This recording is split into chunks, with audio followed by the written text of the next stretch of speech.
All right, so let's use what we have been learning about. You know, the creating an Angular application and navigation and rendering and whatnot to implement a simple column navigator, and using the assignment that is going out today as an example. Right. So, for instance, let's build something like this. Right. That on the left we're going to have 4 columns.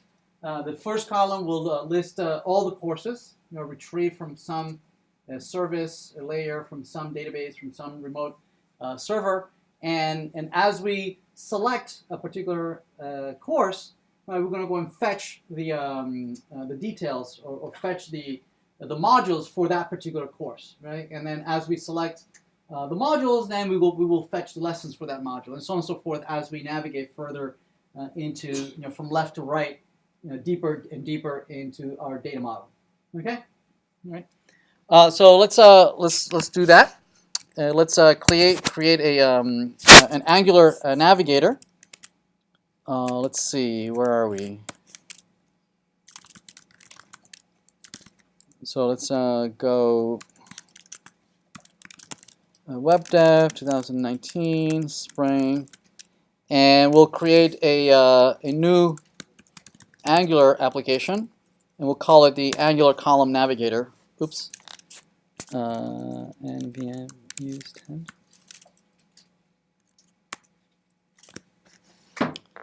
So notice that it's asking me, do I want routing? It says yes, I want routing. It's also asking me what do I want to do CSS or SAS or less. I'm just going to use just plain old CSS. So that's this is going to download the necessary libraries and modules and create for me a boilerplate application that we can then start using. Let's see, it's also going to precompile some of the TypeScript.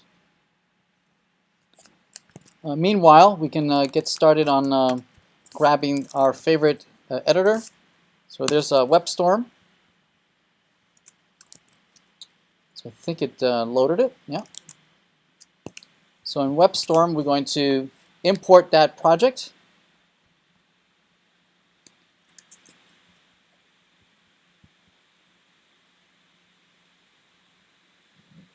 Let's close that and open up our brand new project in webdev.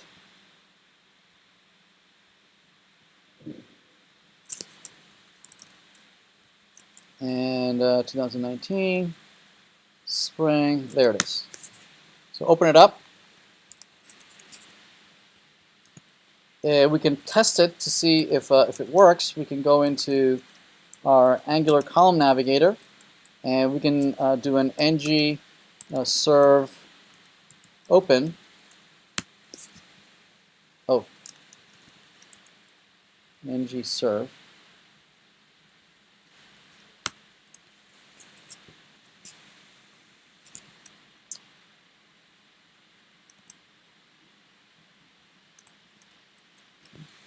And my machine all of a sudden has become very slow. Notice that it's compiling. So there is transpiling the whatever is written in TypeScript, converting it into JavaScript that can be understood by most browsers. It's also going to package it in a Webpack package, right? And then open up the browser pointing to this Webpack that has been packaged. Okay, there it is. So there's our application. Notice that it's taking this. The name of the application is Angular-column-navigator, and we can see it here. Most of our work is going to be under the source directory, and we're going to have under app is where we're going to be doing most of our work, under app. Under assets is where we might put things that are static, maybe images or sound waves, sound files, videos would go under here. Anything that's static, any CSS would go under here. Any libraries, any vendor-specific libraries would go under here. Anything that's static would go there. Anything that is dynamic would go under the app directory. Okay. Let's see what else. Let's close that. And so let's install Bootstrap, and let's create a tab here. So we're in the same location, and we're going to install Bootstrap and save it. So that's going to download Bootstrap, and it's going to put it under node_modules for now. And we're just going to copy it and put it in the assets directory, right? Because that's where we put everything that is static. So we're going to move what we just downloaded into the assets directory. Still going? Maybe? Yes? No?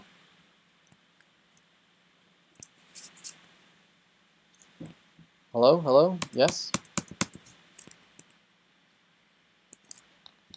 Should be put it under my node_modules. Let's see. Bootstrap. Still not here.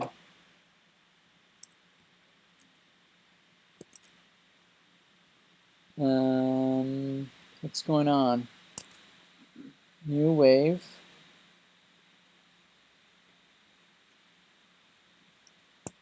npm install. Oh, I know.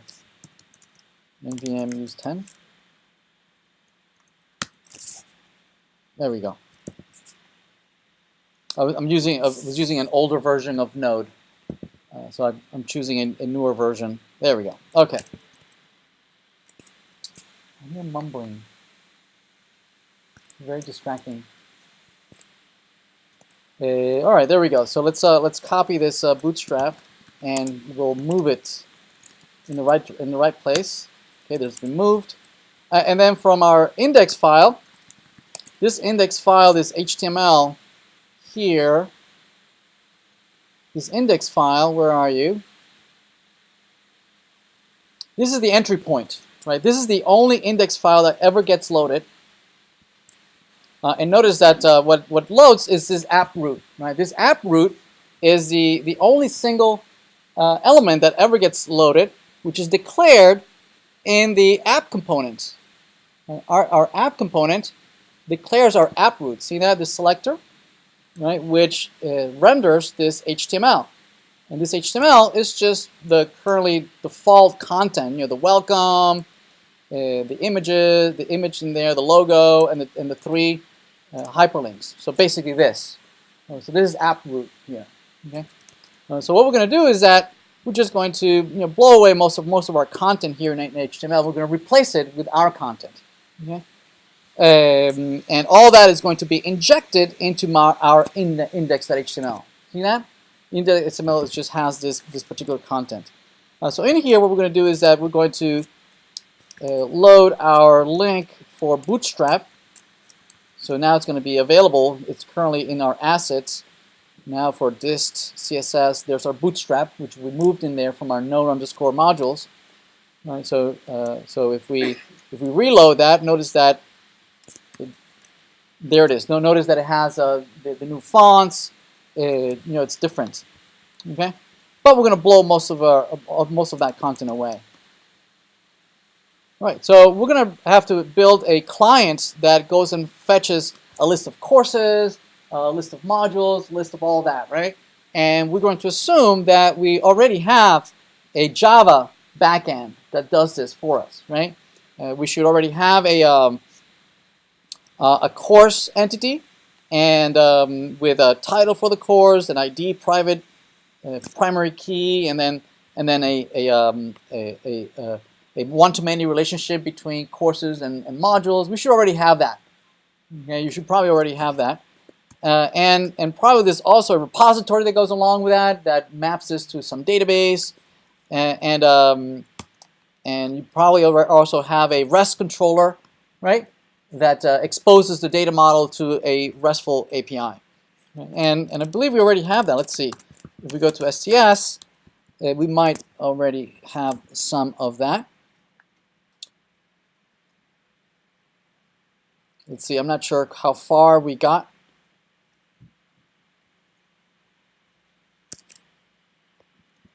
And so that would be in webdev. Let's see if we open that up. Java, close this. And we have data models here. We have course and module. That's all we have? Really? It's not even a it's not even a primary key? I'm sure we did this, didn't we? Let me see. What's going on here? Where are we? So let's go back up. Let's go down to webdev. Webdev server Java and git branch. We are in master. Grid course list. Huh. Okay. All right, that's fine. Let's see if we run it. Let's see what we get. Let's run this. Run as Java application.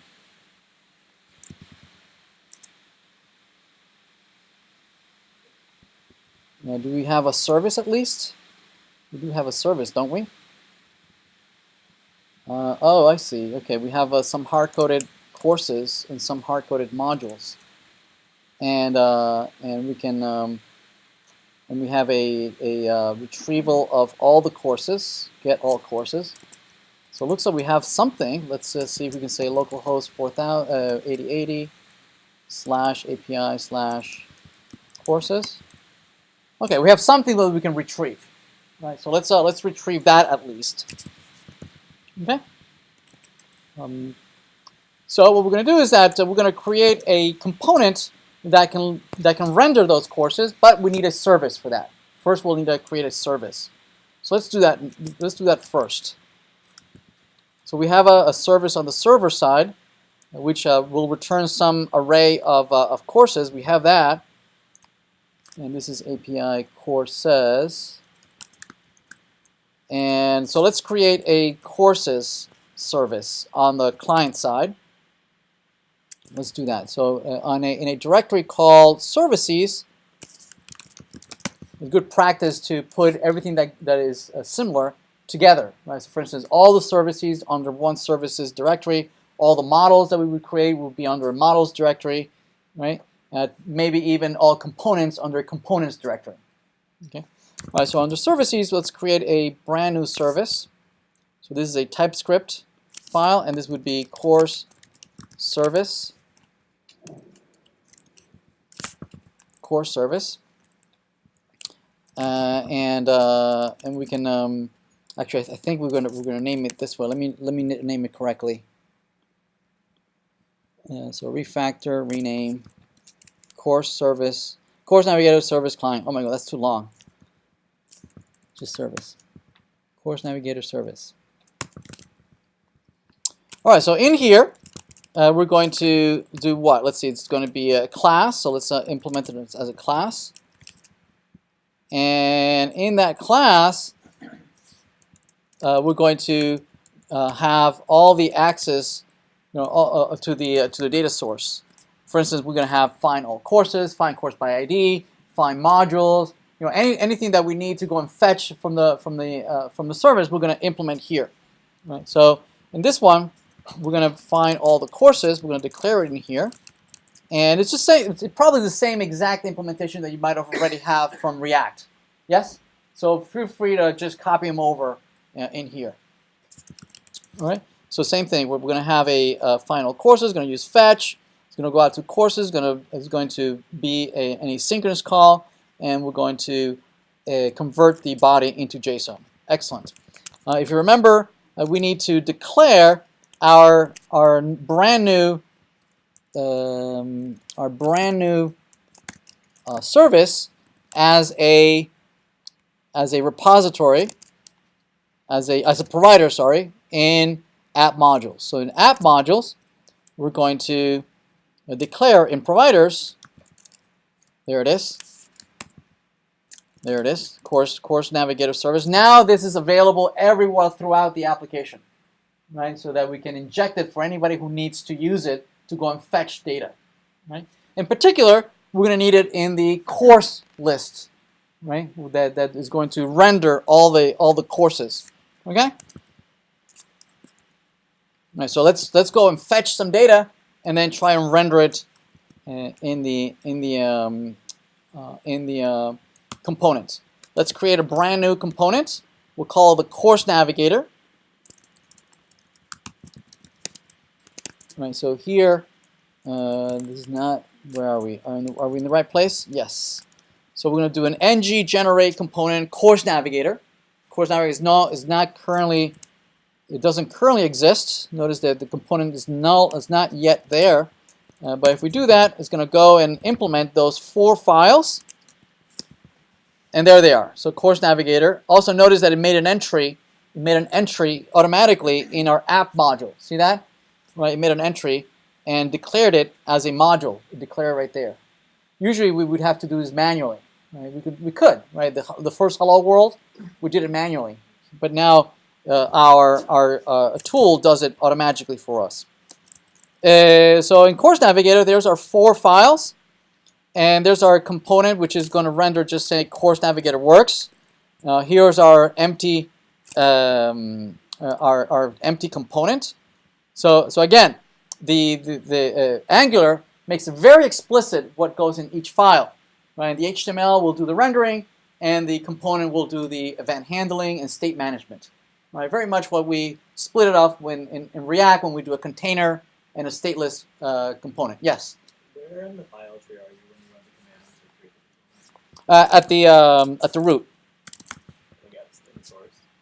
No, before source. Yeah, source is right here. Yeah, it knows to put it under source app. Yep. Right. So notice that the selector is pre-generated for us. Right. That's a tag. By default, it puts app in front of it.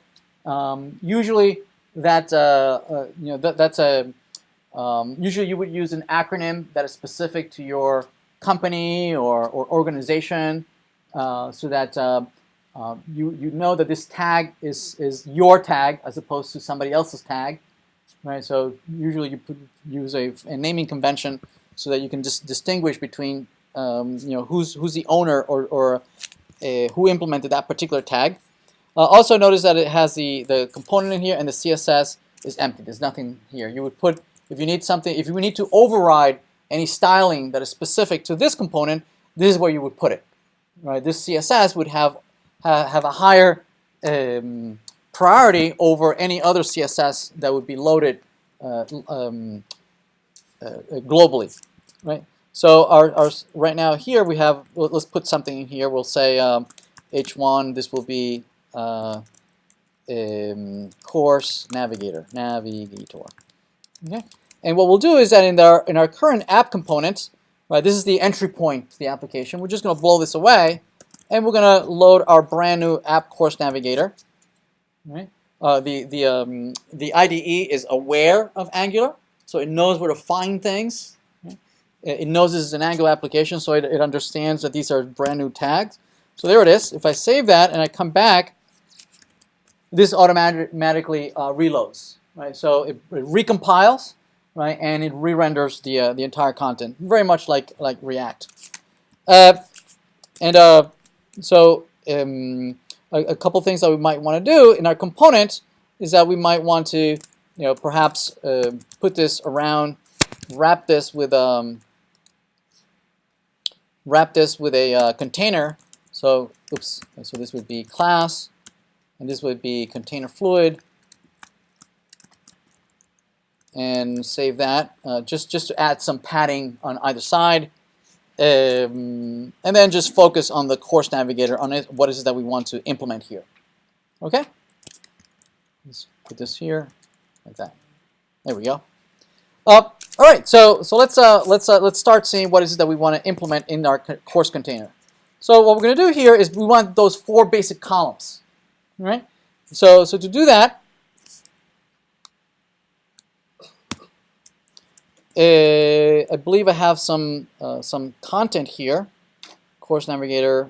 Well, let's do that a little later. Let's in the navigator we're going to have 1 row and 3 columns, 4 columns. So let's do that. Let's go into our HTML, And there it is, our 4 columns. There they are, right? These are just plain old. This is plain old bootstrap, right? Of creating a row with 4 columns. Nothing spectacular about that. Maybe we can make this a little prettier by maybe doing a UL class lists group, and maybe this could be li class list group item. And you would have maybe courses here, right? And then you would have several courses in here. So this would be CS 5610 and CS 5200. So these are courses that might be listed there, and maybe this one we might decorate as being active, just so maybe as a heading at the top, right? And maybe here we might want to highlight, maybe if we select a particular course, maybe we would say maybe selected. Oh wait, notice if this is active, we can highlight it too, right? But notice it has the same color, so maybe we can give it a specific class, another like webdev, by saying this is not just any active, this is a webdev active, and maybe we can override the CSS that goes along with this, the CSS specific to this. We might say that if the class is .webdev with .active, maybe the background color is something else. Let's see, I don't know, maybe this one. I guess that didn't work. Oh, no, like that. There we go. Okay. Maybe a little darker. Let's see, maybe this one. Oh. Well, whatever.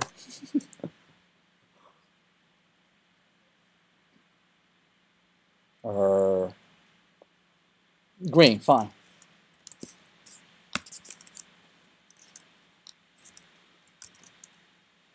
Okay. All right. So you can override whatever bootstrap you might have that allows you to select your own styling. All right, excellent. So what we want to be able to do in this course navigator is to use a service that would go and fetch all these courses from the server. So as we mentioned earlier, we can ask for that service to be injected here, right? So we can say, private service, and then we can say that course navigator service. There it is, right? And notice that automatically it imports it since we've asked to use it in here. And then we can then use the service in our ng on init to go and fetch these services, right? We can say this dot service dot find all courses. There it is, right? And then we can say then, and here are all our courses, and then maybe just print it to the console, log courses, right? So basically, when this renders in our console, we should see the array of 2 courses that we currently have. Right? We're just spinning out to the course. What we'd like to be able to do instead is perhaps store it in a local variable that will be now the state of the component, and then reference it from the HTML and just iterate over it and just render that dynamic set of courses. So instead of just logging it here, we can say courses, and initially it'll be some empty array. And then we can say, instead of course.log, we can say that this dot courses equal courses, right? So now we're not printing it, but now we can reference it here in our HTML. We can say, this styling here. Instead, we can throw this away down below, and we could do we can now iterate over this and say, ng for let course of courses courses. Okay, there it is. So it's rendering twice CS5610 because we have two. So instead, what we could do is just override this with course.title. There we go. So we have CS4500 and CS5610, which is the data that we're getting from the server, right? So what we need to do now is be able to maybe select a particular course, right? By being able to click on it, right, and then determining, which course did you just click on, right? And then we can then say, oh, it's a course whose ID is 123, and once we have that course, we can go and fetch the modules for that course, right? And then repeat the whole thing again, right? So here what we could do is say, we can click on the entire LI. If we do a click, well, first we might on the component side we can declare a function, select course, and then we can just do a console log course. Right, so if we select on it, then we can then print it out. So we can say, on the click, if there's a click, I want to call the select course. And I want to pass the actual course object you just clicked on that was used to render this particular object, right? So what we can do here is that if we click on it, notice that indeed we get the object, right, that we clicked on, right? The original CS5610, or if we click on this one, notice that we have the 4500. The original object that was used, that is bound to that particular DOM element, right, that was used to render this. Yes? So in here, basically in the select course, really what we'd like to be able to do is perhaps go and fetch the particular course the modules for that particular course. But before we go there, let's do a couple things here. We might what we might want to do is say that the selected course might be initially null or an empty object, and we could say that selected course. Here we could just say that the selected course equal course. Oh, sorry, that should be this dot selected course is the course. What this allows us to do is to go back and say, "Ooh, I can highlight the one you just clicked on, right? I can change the class of the selected one just by comparing the ID of the one that you just clicked on with the ID of that particular element as it renders, right? So what we could do is